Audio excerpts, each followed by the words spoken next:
Gentlelady from California, Ms. Tauscher. Thank you, Mr. Chairman. Mr. Secretary, Undersecretary Jonas, Admiral Mullen, thank you so much for being here. Thank you for your leadership and aggressive approach, Mr. Secretary, on focusing especially our NATO allies on our efforts in Afghanistan, which I think shows too many signs of backsliding. I've been a long advocate of increasing the size of our military. I'm pleased to see that you're growing the Army and the Marines in this budget. Thank you very much. I also want to commend you for the imperative that you're taking and the strong steps that you're taking to achieve better dwell time ratios. The bill that I sponsored in the House to urge the Pentagon to just achieve its own stated policy passed overwhelmingly, and I listened very closely to what Admiral Mullen said about your efforts to achieve this, and I think that there's no more important thing we can do for our military, our readiness, or military families than to get dwell time back to where it needs to be. Two things concern me. One are the signing statements that the President has been signing and the status of forces agreement that we're apparently negotiating with the Iraqis, and they dovetail in some ways, particularly because I think that these signing statements are very disturbing, and I think that you have to hear from us that, as you've just said, the law is the law, and constitutional statute is not optional. And I think that the President needs to understand that these signing statements may be whimsical for him, and they may be what he really thinks he can do as an assertion of executive power, but the law is the law, and when we pass the law and he signs it, that's it. And signing statements may have some political, rhetorical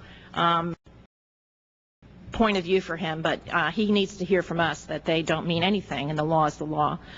On the status of forces agreement, Mr. Secretary, can you assure us that that the Congress will be involved to the extent that there will be no permanent bases in the things that, and this is one place where, by the way, the signing statement and what the status of forces agreement apparently could be negotiating is very important. I mean, we have passed in the House and very strong legislation that there'll be no permanent bases.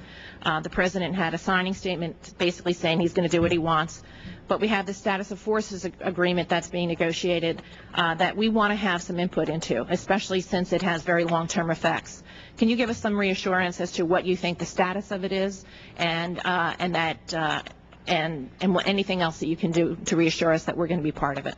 First of all, let me say that we do not want, or nor will we seek, permanent bases in Iraq.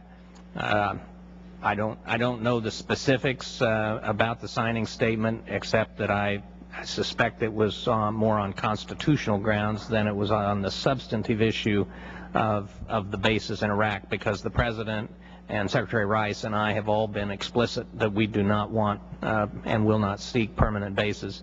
I would also tell you that the status of forces agreement will not contain any commitment, any security commitment to Iraq.